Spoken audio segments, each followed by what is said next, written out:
ரம்யநியாயகலாபேன மகதா பாரதேன ச உபபிரம்ஹித வேதாய நமோ வியாசாய விஷ்ணவே.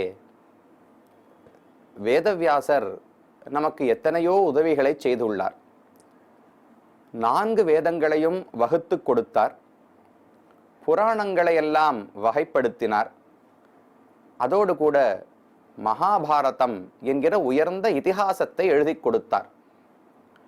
மதிமந்தானம் ஆவித்ய ஏனாசௌ ஸ்ருதி சாகராத் ஜகத்ஹிதாய ஜனிதா மகாபாரத சந்திரமாகா என்று தெரிவிப்பார்கள். பகவான் பார்க்கடலை கடைந்து அமுதத்தை எடுத்தார் என்று நமக்கு தெரியும். அந்த அமுதம் வருவது போலே அந்த பார்க்கடலிலிருந்து எத்தனையோ பொருள்கள் வெளியே வந்தன. சந்திர பகவான், உச்சைஸ்ரவஸ் என்கிற குதிரை, இதை போல எத்தனையோ வந்தார்கள். சந்திரனும் பார்க்கடலிலிருந்து தோன்றினார் அல்லவா? அப்ப அதை போல வேதம் என்பதையே ஒரு கடலாக நாம் கொண்டோம் என்றால் அந்த கடலை கடைந்தாராம் வேதவியாசர். அதிலிருந்து தோன்றிய ஒரு அமுதம்தான், சந்திரன்தான் மகாபாரதம் என்கிற உயர்ந்த சாரமான இதிகாசம். அப்ப வேதத்தினுடைய சாரமான பொருள் அனைத்துமே மகாபாரதத்திலே நாம் காணலாம். அதை காட்டக்கூடிய ஒரு பகுதிதான் வனபர்வத்தில் மார்க்கண்டேயருக்கும் யுதிஷ்டிரனுக்கும் ஏற்பட்ட ஒரு உரையாடல். அதிலே பதிவிரதையினுடைய பெருமை என்ன, தாய் தந்தையருக்கு செய்யும் பணிவினுடைய பெருமை என்ன என்று யுதிஷ்டிரர் கேட்க, அதற்கு ஒரு கதையை மார்க்கண்டேயர் சொல்லி கொண்டு வருகிறார். கௌஷிகர் என்பவர் ஒரு பெண்ணினுடைய வீட்டுக்கு பிக்ஷை எடுப்பதற்கு போனார். அந்த பெண் இவர் வந்ததை மறந்துவிட்டு தன்னுடைய கணவன் வருவதை பார்த்தவுடன் அவனுக்கு பணிவிடைகளை செய்வதில் ஈடுபட்டு விட்டாள். வெகு காலம் கழித்து வாசலில் வந்து பார்த்தால் கௌஷிகர் இன்னும் நின்று கொண்டிருந்தார். ஐயோ, தவறு செய்து விட்டோம், இவரிடத்தில் அபச்சாரம் செய்து விட்டோம் என்று பயந்து போய் வெட்கத்தோடு ஓடிப்போய் தன்னிடத்தில் இருந்த பிரசாதம் உணவை கொண்டு வந்து இவருக்கு வணங்கினாள். ஆனால் கௌஷிகர் அதை ஏற்றுக்கொள்ளவில்லை. பதிலாக கோபத்தோடு, நீ என்னை அவமரியாதை செய்து விட்டாய், என்னுடைய பெருமை என்னன்னு உனக்கு புரியவில்லை, வாசலில் ஒரு விருந்தாளியை காக்க வைத்துவிட்டு நீ ஏதோ உன் ஆசைப்படி வேலைகளில் ஈடுபட்டு விட்டாய், இது பெரும் குற்றம் என்று கோபத்தோடு பேசினார். அதற்கு அந்த பெண் தான் கோபப்படாமல் வருத்தப்படாமல் சாந்தமாக திரும்ப பதில் சொல்லினாளாம். மார்க்கண்டேயர் கூறுகிறார், பிராமணம் குரோத சந்தப்தம் ஜ்வலந்தம் இவ தேஜசா திருஷ்டுவா சாத்வி மனுஷ்யேந்திர சாந்த்வபூர்வம் வச்சோப்ரவீத். இந்த கோபத்தை, ஒரு நெருப்பு எப்படி நன்றா கொழுந்து விட்டு எரியுமோ அதை போல தேஜஸ்வியான கௌஷிகர் என்பவர் கொழுந்து விட்டு கோபத்திலே எரிந்து கொண்டிருந்தார். அந்த கோபத்தீ இவளை சற்றும் பாதிக்கவில்லை. அவரை சாந்தப்படுத்தும் வகையில் தான் நடுநிலை இழக்காமல் தன்னுடைய தன்மையோடு இந்த பெண்ணு சில வார்த்தைகளை பேசத் தொடங்கினாளாம். க்ஷந்தும் அர்ஹசி மே வித்வன் பர்த்தாமே தெய்வதம் மகத் சச்சாபி க்ஷுதித ஸ்ராந்தா பிராப்த சுஷ்ரூஷிதோ மயா க்ஷாந்தும் அர்ஹசி, பெரியவரே நீர் என்னை மன்னிக்க வேண்டும் என்று அந்த பெண்ணு பிரார்த்தித்தாள். அது எப்படி மன்னிப்பு கோர முடியும்? நாம் ஒரு செயலை செய்திருக்க வேண்டும், அதை புறக்கணித்து விட்டு செய்யாமல் விட்டு வேறு ஏதோ விஷயங்களை செய்துவிட்டு ஏதோ நமக்கு ஆசைப்பட்ட செயல்களில் ஈடுபடுத்தி விட்டு அதற்கு மேல வந்து மன்னிப்பு கேட்டால் மன்னித்து விடுவார்களானால், இந்த பெண்ணு கூறுவது, எனக்கு 2 தர்மங்கள் உள்ளன. ஒரு தர்மம், வீட்டு வாசலில் வந்த ஒரு பிக்ஷுகருக்கு பிக்ஷை இட வேண்டும் என்பது ஒரு தர்மம். மற்றொரு புறம் தர்மம், என்னை பொறுத்தவரை என்னுடைய கணவன் தான் எனக்கு தெய்வமாக திகழ்கிறார், அவருக்கு செய்யும் சுஷ்ரூஷை தான் எனக்கு மிக உயர்ந்த தர்மம், அவருக்கு பணிவிடை செய்வதுதான் என்னுடைய தர்மம். அப்ப இந்த 2 தர்மங்களுக்குள்ளே நான் விருந்தாளியை கவனிக்கும் தர்மத்தை விட்டுவிட்டு கணவனுக்கு சுஷ்ரூஷை செய்யும் தர்மத்தை கடைபிடித்து விட்டேன். ஆக மொத்தம் தர்மத்தை தான் செய்திருக்கிறேன், ஆனால் உம்மை காக்க வைத்தது தவறுதான், அதற்கு நீர் என்னை மன்னிக்க வேண்டும் என்று அந்த பெண்ணு சொன்னாள். இதுதானே தர்ம சங்கடம்னு சொல்லுவோம். நாம பொதுவா உலகத்துல வழக்கத்துல சொல்லுவோம், ஒரே தர்ம சங்கடமா போச்சு அப்படின்னு சொன்னால் அநேகமா அந்த இடங்கள் எப்படி இருக்கும்னால், 2 வாய்ப்புகள் நமக்கு உள்ளன, 2மே தர்மங்கள், அவற்றில் எதை தேர்ந்தெடுக்க வேண்டும்னு தெரியாவிட்டால் தான் தர்ம சங்கடம்னு சொல்ல முடியும். ஆனா நமக்கு எப்படி தெரிய நிலை வரும், ஒரு பாதை அதர்மம், இன்னொரு பாதை தர்மம். ஆனா நமக்கு அந்த அதர்மத்தை எடுத்து சொல்வதற்கான தைரியம் இருக்காது. அதை உடனே நாம தர்ம சங்கடம்னு சொல்லிடுவோம். சுவாமி அவர் ஏதோ ஒரு இடத்துல வந்து தவறா மாட்டுன்ட்டார், அவருக்கு சொல்லுவதற்கும் எனக்கு மனசு கஷ்டப்பட போறாரேன்னு இருந்தது, ஆனா சொல்லாமலும் இருக்க முடியல, ஒரே தர்ம சங்கடமா போச்சு அப்படின்னு சொல்லுவோம். இந்த இடத்துல தர்மத்துக்கு சங்கடமே கிடையாது. நாம் என்ன செய்ய வேண்டும் என்பது தெளிவாகத்தான் உள்ளது. அதை செய்வதற்கான மன உறுதி நம்மிடத்தில் இல்லையே தவிர, இப்ப அர்ஜுனன் யுத்தம் செய்ய வேண்டுமா செய்ய வேண்டாமான்னு சந்தேகப்பட்டார். அவருக்கு ஏற்பட்டதே தர்மாதர்ம தியாகுலம் பார்த்தம் பிரபன்னம் உத்திஷ்ய சாஸ்திராவதரணம் கிருதம்னு ஆளவந்தார் கூறுகிறார். இந்த யுத்தம் தர்ம யுத்தமா, அல்லது இத்தனை பேரை கொன்று குவித்து அதற்கு பிறகு நான் ராஜ்யத்தை அடைந்தேன்னால் அப்ப இந்த யுத்தமே ஒருவேளை அதர்மமான யுத்தமோ அதர்மமாகி விடுமோன்னு அர்ஜுனனுக்கு சந்தேகம். இதை தர்ம சங்கடம்னு வார்த்தை சொல்லலாமான்னால் ஒரு நாளும் சொல்ல முடியாது. இந்த இடத்தில் ரெண்டு தர்மங்கள் இருந்து எதை கடைபிடிக்க வேண்டுங்கிற சந்தேகமே கிடையாது. யுத்தம் செய்வது என்பது உண்மையில் தர்மம், யுத்தத்தை விட்டு ஓடிவிடுவது என்பது க்ஷத்திரியனுக்கு அதர்மம். ஆனா அர்ஜுனனுக்கு தர்மத்தை கடைபிடிக்கலாமா அல்லது அதர்மம் எளிமையா இருக்கே அதை செய்து விடலாமாங்கிற சந்தேகம் இருந்ததே தவிர யுத்தத்தை விடுவதே தர்மமோ என்று அவனுக்கு சந்தேகம் இருக்கலாம். ஆனா அது ஒரு நாளும் சரியான தர்மமா ஆகாது. அப்ப ரெண்டு தர்மங்களுக்குள் சந்தேகம் அர்ஜுனனுக்கு இருக்கவில்லை, தர்மத்துக்கும் அதர்மத்துக்கும் இடையிலே சந்தேகம் இருந்தது. அத தர்ம சந்தடம்னு சொல்ல முடியாது. ஆனா இந்த பெண்ணுக்கு பாருங்க, வாசல்ல ஒரு விருந்தாளியும் வந்திருக்கிறார், அவருக்கும் சோறிட வேண்டும், பிக்ஷை இட வேண்டும். கணவன் இப்பதான் சரி சாதாரணமா வந்தாலும் பரவாயில்ல, வரும்போது க்ஷுதிதா ஸ்ராந்தா, ஸ்ராந்தினா உடல்ல ரொம்ப களைப்போடு வந்தார், க்ஷுதிதா அதிகமான பசியோடு வந்தார். அப்ப அந்த சமயத்தில் அந்த பெண்ணுக்கு என்ன கடமை? கணவனுக்கு பணிவிடை செய்வது, சோறு இடுவது, அது அவளுக்கு கடமையாகிறது. அப்ப ரெண்டு கடமைகளுக்குள் எதை பற்றுவது இவளுக்கு தெரியாமல் போகலாம். அந்த இடத்தில் இந்த பிராமணனை மறந்துவிட்டு தன்னுடைய கணவனுக்கு பணிவிடை செய்வதற்கு அந்த பெண் போனாள். இதனால் தான் காலதாமதம் ஆயிற்று, நான் செய்த தவறை நீர் மன்னிக்க வேண்டும் என்று அந்த பெண்ணு பிரார்த்தித்தாள். ஆனா இவர் சற்று ஒப்புக்கொள்ளவில்லை. கிரகஸ்த தர்மே வர்த்தந்தி பிராமணான் அவமன்யசே பிராமணா ஹி அக்னி சதிருஷாக தஹேயுஹு பிருத்திவீமபி சர்வ பதன த்வீபாம் சர்ப்ப வதன த்வீபாம் க்ஷிப்ரம் ஏவ அவமானிதாக. இப்படி கிடையாது, நீ ஏதோ சாக்கு சொல்லுகிறாய், உன்னுடைய வீட்டு வேலைகளை பார்த்து கொண்டு என்னை நீ சுஷ்ரூஷை செய்யாமல் பணிவிடை செய்யாமல் விட்டு விட்டாய், இது என்னை அவமரியாதை செய்ததாகும். ஒரு பிராமணன், அதுவும் பிக்ஷு, நான் வேற சன்னியாசி, ரிஷியாக இருக்கிறேன். ரிஷிகள் என்பவர்கள் அக்னிக்கு நிகரானவர்களாம். அக்னிக்கு நிகரான ஒரு தவறு ஏதானு செய்தோம்னா அக்னியை எப்படி நன்னா கவனிக்கணுமோ கவனித்தால் அது நன்னா கட்டுப்பட்டு இருக்கும். அதுல கொஞ்சம் தவறழைத்து விட்டோம்னா நம்மையே பாதித்து விடுமோ இல்லையோ, அதை போல நான் இந்த ரிஷிகள் எல்லாம் அக்னியை போன்றவர்கள், அப்பேற்பட்ட என்னிடத்தில் நீ அபச்சாரம் செய்து விட்டாய், அதனால நீ கணவனுக்கு பணிவிடை செய்து கொண்டிருந்தாலும் என்னை அவமரியாதை செய்தது அவமரியாதை செய்ததுதான், அதனால் உனக்கு நான் சாபம் அளிக்கப் போகிறேன் என்று ரொம்ப கோபத்தோடு கௌசிகர் திரும்ப பேசினார். அந்த பெண்ணு பார்த்தாள், சரி இவரிடத்துல மன்னிப்பு கேட்டு பார்த்து விட்டோம், ஒன்னும் பலிப்பதாக இல்லை, இனி தழைந்து போய் பிரயோஜனம் கிடையாது, எப்படி பதில் சொல்ல வேண்டுமோ அப்படி சொல்ல வேண்டும்னு முடிவெடுத்து சொன்னாள். நாகம் பலாகா விப்ரருஷே தியஜக்ரோதம் தபோதன அனயா கிருத்தயா திருஷ்டியா கிருத்த கிம்மாம் கரிஷ்யசி. இந்த வார்த்தையை அவர் கௌசிகர் சொன்ன உடனே இந்த பெண் பதில் சொல்லணுமோ இல்லையோ, இனிமே தணிஞ்சு போய் பிரயோஜனம் கிடையாதுன்னு புரிந்தது. ஒரே வார்த்தை தான் அந்த கௌசிகரை பார்த்து சொன்னாள், பிராமணரே நான் என்ன கொக்குன்னு நினைத்தீரா என்று அந்த பெண்ணு கேட்டாளாம். இவருக்கு ஒண்ணுமே புரியல. கொக்கு இவருக்கு ஞாபகம் இருக்கு, அன்னைக்கு கார்த்தால தானே கொக்கு மரத்துக்கு மேல் அமர்ந்திருந்தது, இவர் கீழ் அமர்ந்திருந்தார், கொக்கினுடைய எச்சம் புரீஷம் வந்து இவர் பேரிலே பட்டது, பட்ட உடனே கோபித்து கண் பார்வையாலேயே கொக்கை சாகடித்து விட்டார். இதெல்லாம் நடந்தது இவருக்கு தெரியுமோ இல்லையோ, இந்த பெண்ணுக்கு அது எதுவுமே தெரிந்திருக்க வாய்ப்பு கிடையாது. ஆனா அந்த பெண்ணு சொன்ன வார்த்தை என்ன? இவர் கோபமா அந்த கொக்கை எப்படி கண்ணாலேயே பார்த்து எரித்தாரோ அதே போல இந்த பெண்ணுக்கு சாபம் கொடுப்பது கண்ணால கோபத்தோடு பார்த்தாரோ இல்லையோ. அந்த பதிவிரதை பெண் பதில் சொன்னாள், என்ன கௌசிகரே நானும் கொக்கு என்று நினைத்தீரோ என்று அவள் கேட்டாளாம். இவருக்கு ரொம்ப ஆச்சரியம், நான் கொக்கை எரித்தது இந்த பெண்ணுக்கு எப்படி தெரியும்னு பார்த்தாள்.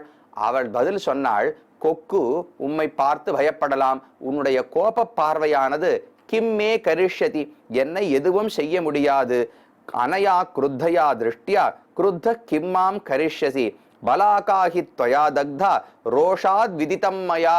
நீ கோபத்தாலே கொக்கை எரித்தது எனக்கு தெரியும், அந்த கொக்கை போல என்னையும் எரித்து விட முடியும் நினைக்க வேண்டாம், உம்முடைய கோப பார்வைக்கெல்லாம் அப்பாற்பட்டவள் நான் என்று அந்த பெண் சொன்னாள். இவளுக்கு ரொம்ப ஆச்சரியம். எப்படி நான் கொக்கை எரித்தது இந்த பெண்ணுக்கு தெரிந்தது? அப்ப இவளுக்கு ஏதோ திவ்ய திருஷ்டி, எங்கு நடக்கும் செயல்களையும் பார்க்கும் சக்தி இவளுக்கு ஏதோ உள்ளது. அப்ப இவள் யார்? இவருக்கு எப்படி அந்த பெருமை ஏற்பட்டது, சக்தி வந்ததுன்னு தெரிந்து கொள்ள வேண்டும் அவருக்கு ஆசை. அதனால மௌனமாக இருந்து அவளை பேசத் சொன்னார். நாவஜானாம் யகம் விப்ரான் தேவைஸ்துல்யான் மனஸ்வினகம் பிராமணானாம் பரிபவாத் வாதாபி சுதுராத்மவான் அகஸ்தியம் ரிஷிம் ஆசாத்திய ஜீரண க்ரூரோ மகாசுரஹா.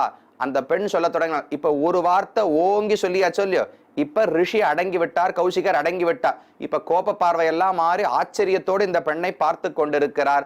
அப்ப இந்த பெண் சொல்ல தொடங்கினாள், நான் யாரிடத்திலும் தவறு செய்வதே கிடையாது. அதுவும் முக்கியமாக ரிஷிகள் ரொம்ப மதிக்கத்தக்கவர்கள் எனக்கு தெரியும். ரிஷிகளிடத்திலே நான் தெரிந்து ஒரு நாளும் அவமரியாதை செய்ததே கிடையாது.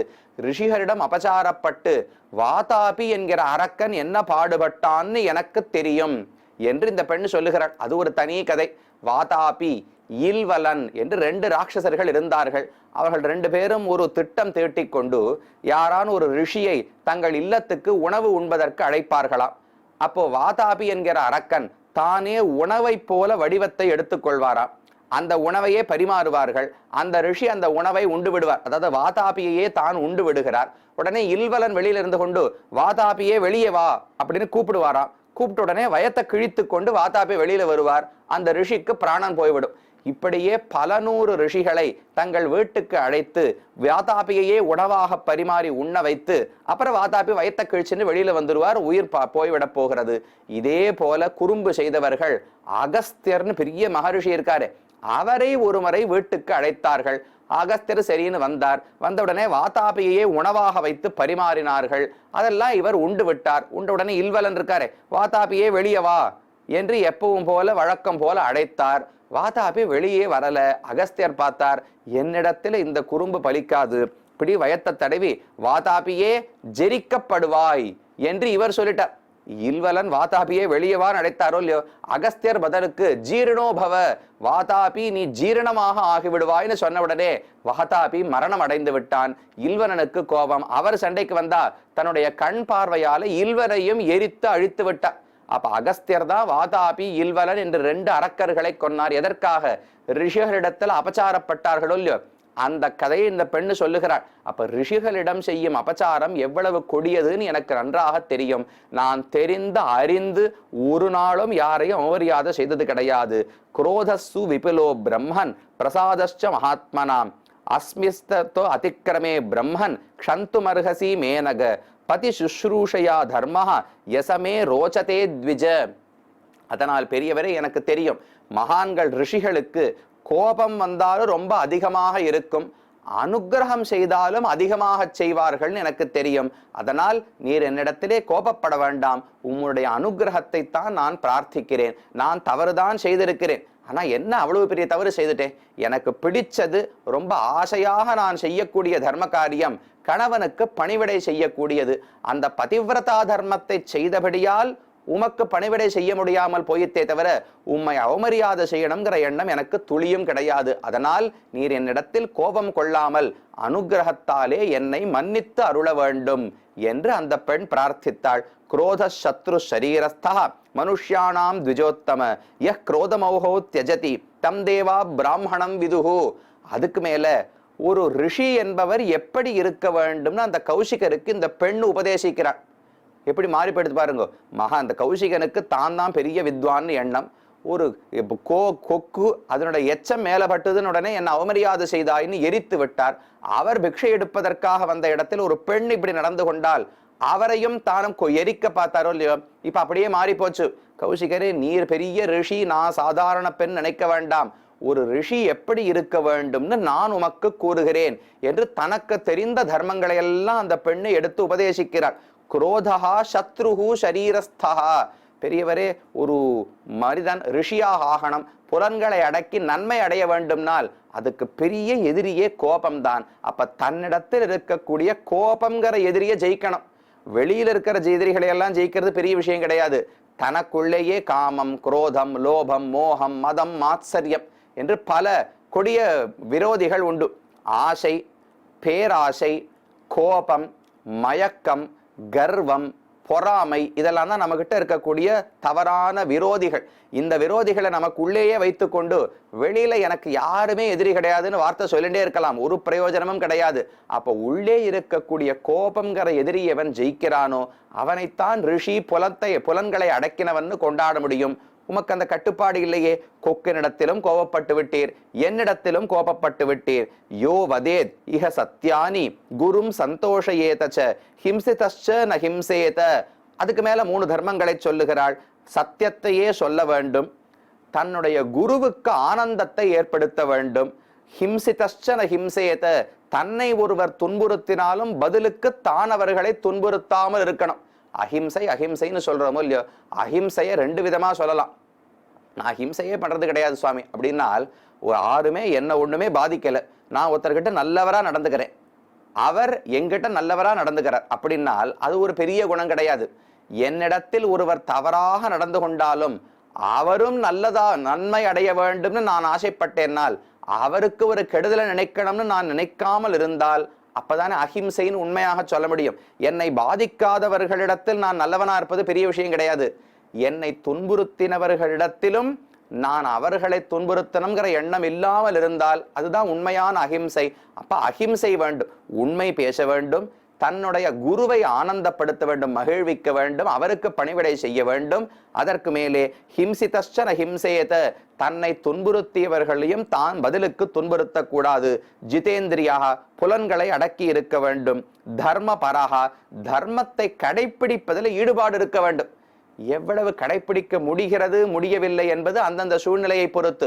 ஆனா குறைந்தபட்சம் எவ்வளவு முடியுமோ கடைப்பிடிக்கணுங்கிற உறுதியான மனசுல இருக்கணும் இல்லையோ. தர்மத்தெல்லாம் பண்ணணும்னு ஒண்ணும் இல்லை, எவ்வளவு முடிகிறதோ அன்னைக்கு முடிஞ்சபடிக்கு பண்ணிக்கலாம் என்று நினைக்க கூடாது. ஐயோ எல்லாத்தையும் பண்ணணும், ஆனா இன்னைக்கு என்னால இவ்வளவுதான் முடிகிறது, பகவானுடைய அனுகிரகத்தாலே ஆச்சாரியனுடைய அருளாலே நாளைக்கு இன்னும் கொஞ்சம் பண்றேன், அடுத்த நாள் இன்னும் உயர்கிறேன், இப்படி படிப்படியாக முன்னேற வேண்டும்ங்கிற எண்ணத்தோடு முடிந்த தர்மத்தை செய்ய வேண்டும். அது தர்ம பரகான்னு சொன்னார். சுவாத்தியாய நிரதா, வேதத்தை எப்போதும் ஓதுவதிலே அவனுக்கு ஊற்றம் இருக்க வேண்டும். சுச்சிஹி, உடலையும் ஆத்மாவையும் தூய்மையாக வைத்துக் கொண்டிருக்க வேண்டும். என்ன தூய்மைன்னு நாம கீழே சில பகுதிகளில் இதை பார்த்திருக்கோம். உடலுக்கு தூய்மை என்பது சாத்விகமான உணவை உண்ண வேண்டும், நல்ல வழியிலே சம்பாதிக்கப்பட்ட உணவை உண்ண வேண்டும், பகவானுக்கு அர்ப்பணிக்கப்பட்ட உணவை உண்ண வேண்டும். இப்படி இருந்தா உடல் தூய்மையானதாக இருக்கும். மனதில் உலக விஷயங்களில் ஆசை இல்லாமல் இருக்கணும், யாரிடத்திலும் பற்றோ கோபமோ இல்லாமல் இருக்க வேண்டும். இதெல்லாம் மனதுக்கு தூய்மை. அப்படி தூய்மையானவராக இருக்கணும். கிராமக்ரோதௌ வசௌ யஸ்ய, காமம் குரோதம், ஆசை கோபம், இந்த 2ஐயும் அடக்கி இருக்க வேண்டும். எஸ்ய ஆத்மசமோ லோகா தர்மக்யஸ்ய மனஸ்வினஹா, தனக்கு சமமானவர்களாக உலக அனைத்தையும் பார்க்க வேண்டும். அப்ப ஆண் பெண், படித்தவன் படிக்காதவன், உயரம் குள்ளம், ஏன் மனிதன் விலங்கு தேவன், இந்த எந்த வேறுபாடையும் பார்க்க கூடாது. யாரை பார்த்தாலும் என்னை போன்ற ஒரு ஆத்மா, நானும் பாப புண்ணியத்தால் இங்கு பிறந்திருக்கிறேன், அவரும் பாப புண்ணியங்களாலே பிறந்திருக்கிறார், எனக்கும் பகவான் தான் பிறவியை கொடுத்தார், அவருக்கும் பகவான் தான் பிறவியை கொடுத்திருக்கிறார், நானும் மோட்சம்தான் அடைய போறேன், அவரும் மோட்சம்தான் அடைய போகிறார் என்று சமமாக பார்க்க வேண்டுமே தவிர உலகத்தில் ஏற்றத்தாழ்வுகளை பார்க்க கூடாது. யஹா அத்தியாபயேத் அதீயீத யஜேத் யாஜயதீவவா தத்யாத்வாபி யதாசக்தி, வேதத்தை ஓத வேண்டும், கற்றுக்கொள்ள வேண்டும், மற்றவர்களுக்கு கற்பிக்க வேண்டும், யாகங்களை செய்ய வேண்டும், யாகங்களை செய்து வைக்க வேண்டும். தன்னிடத்தில் பணம் இருந்தால், அதிகமாக இருந்தால் முடிந்தவரை தான தர்மங்களை செய்ய வேண்டும். இதையெல்லாம் எவன் செய்கிறானோ அவன் தானே சிறந்த ரிஷியாக இருக்க முடியும். நீரெனமோ ரிஷி ரிஷின்னு பெயர் சொல்லிக் கொள்ளுகிறீர், ஆனா உங்ககிட்ட புலனடக்கம் இல்லை, மானம் இன்னும் கர்வம் நிறைய இருக்கு, மனசை கட்டுப்படுத்தவில்லை, கோபத்தை கட்டுப்படுத்தவில்லை. அப்ப நீர் எப்படி ரிஷின்னு சொல்லிக் கொள்ளலாம்? இன்னும் நீர் கற்க வேண்டிய தர்மங்கள் பல உள்ளன. இப்ப அப்படியே மாத்தி போட்டுட்டா பாருங்க, நீர் ரொம்ப பெரியவர், நான் தவறு செய்து விட்டேன், மன்னிக்க வேண்டும்னு முதல்ல தழைந்து போய் கேட்டு பார்த்தாள். அந்த கௌசிகர் ஒத்துக்கொள்ளவில்லை. இல்ல சாபம் கொடுக்க போறேன்னு கண்ணால எரிக்க வந்தார். இவள் கை ஓங்கி விட்டது. என்ன கொக்கை எரித்தது போல் என்ன எரிக்கலாம் நினைக்கிறீரா? கொக்கு பண்ணதுக்கு நான் பண்ணதுக்கு சமமா? நான் பதிவிரதா தர்மத்தை சரியாக கடைபிடித்துள்ளேன். அப்போ உம்முடைய கோப பார்வை என்னை எதுவும் செய்து விடாது. இன்னும் சொல்ல போனால் கோபம் இருக்கிறபடியால் நீர்தான் தாழ்ந்தவர், நான் இவ்வளவு தர்மத்தை கடைபிடிக்கிறபடியால் நான் தான் உயர்ந்தவளாக இருக்கிறேன். இங்க தாழ்ந்தவர் உயர்ந்தவர்னால் சாபம் கொடுப்பதற்கு தகுதி கிடையாதுன்னு சொல்ல வருகிறாள். எல்லா ஆத்மாக்களும் சமம்தான் அந்த பெண்ணுக்கும் தெரியும். அதனால சொன்னாள், தனம் து பிராமணஸ்யாஹு ஸ்வாத்தியாயம் தமம் ஆர்ஜவம் இந்திரியானாம் நிகிரகம் ச சாஸ்வதம் த்விஜசத்தம. ஒரு ரிஷிக்கு எது செல்வம், அந்தணனுக்கு எது செல்வம்னால் சுவாத்தியாயம் தான் கற்ற கல்வி என்ன, தமம் புலனடக்கம், ஆர்ஜவம் நேர்மை, அதுக்கு மேல இந்திரியானாம் நிகிரகம் வெளிப்புலன்களை எல்லாம் உலக விஷயங்களில் ஈடுபடுத்தாமல் பகவானிடத்திலே திருப்புவது. இதுதான் நிரந்தரமான செல்வமே தவிர நீர் எவ்வளவு பணங்காசு வச்சிருக்கீர், எவ்வளவு படித்திருக்கிறீர் என்பது முக்கியம் கிடையாது. சத்யார்ஜவே தர்மமாகு பரம் தர்மவிதோ ஜனாக துர்ஞேய சாஸ்வதோ தர்மஹ சச்ச சத்யே பிரதிஷ்டிதா. கௌஷிகரே, இதெல்லாம் நமக்கு சொல்லுகிறேன். தர்மம் என்பது ரொம்ப சூக்ஷ்மமானது. துர்ஞேயா, எளிதாக தர்மத்தை புரிந்து கொண்டு விட முடியாது. இதைத்தான் ராமன் வாலியின் இடத்துல சொன்னார். அதை தனியா இன்னொரு பகுதியிலே நாம் அனுபவிக்கலாம். வாலியை ராமன் கொன்றது சரியா இல்லையா, வாலியே கேள்வி எழுப்பினார், நீ ஏன் மறைந்திருந்து கொன்னாயின்னு. ராமன் அதற்கு ரொம்ப அழகான பதில்களை சொன்னார். வாலி, தர்மம் என்னன்னு உன்னை போன்ற குரங்கால அவ்வளவு எளிமையாக புரிந்து கொள்ள முடியாது. நாங்கள் இக்ஷ்வாகு வம்சத்திலே பிறந்தவர்கள், தர்மத்திலேயே ஊறி போனவர்கள். அப்ப நான் செய்வதில் எந்த அதர்மமும் இல்லைன்னு ராமன் நிரூபிக்கிறார். அதை போல இந்த இடத்துல பதிவிரத்தை சொன்னாள், தர்மத்தினுடைய நுட்பங்கள் உமக்கு இன்னும் தெரியாது கௌஷிகரே, அதனால நான் கணவனுக்கு பணிவிடை செய்து உம்மை மறந்து போனது பெரிய குற்றம்னு நீர் கோபப்படுகிறீர். இதில் எந்த தவறும் இல்லை, நான் ஒரு தர்மத்தை தான் செய்தேன். எனவே ஆசைப்பட்ட காரியம், திரைப்படம் பார்க்கறதுக்காக வாசல்ல வந்தவரை புறக்கணித்தால் தவறு. ஒரு தர்ம காரியத்தும் செய்யும் போது தெரியாமல் ஒரு விஷயத்தை மறந்து போனால் அதில் எந்த குற்றமும் கிடையாது. உமக்கு தர்மங்களுடைய நுட்பம் தெரியாது, நான் தான் அதை அறிவேன் என்று அந்த ரிஷியை பார்த்து இந்த பதிவிரத்தை உபதேசங்களை செய்தாள். அவர் அப்படியே ஆச்சரியப்பட்டு பார்க்கிறார். இவ என்ன, முதல்ல நான் கொன்னது எப்படி இவளுக்கு தெரியும்னே எனக்கு புரியல, அதுக்கு மேல தர்மத்தை பத்தி இவ்வளவு தெரிந்து கொண்டு வைத்திருக்கிறாள், இதையெல்லாம் எப்படித்தானும் கற்றுக்கொண்டாள், நான் எப்படி தர்மத்தினுடைய நுட்பங்களை தெரிந்து கொள்வது என்று அவருக்கு ஆசை ஏற்பட அதற்கு இந்த பெண் வழி சொல்லுகிறாள். அதுக்கு ஒரு பெரியவர் இருக்கிறார், மிதிலா தேசத்திலே உள்ளார், அவரை போய் நீ சந்திக்க வேண்டும்னு அந்த பெண்ணு சொல்லுகிறாள். மேலே என்ன நடந்தது என்பதை அடுத்த பகுதியிலே பார்க்கலாம்.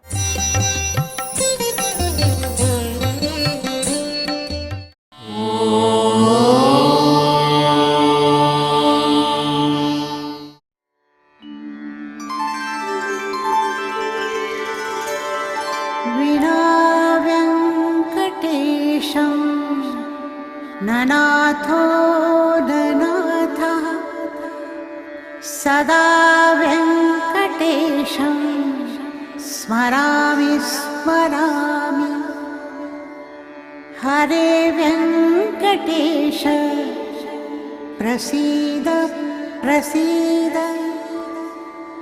प्रियं वेङ्कटेश प्रयच्छ प्रयच्छ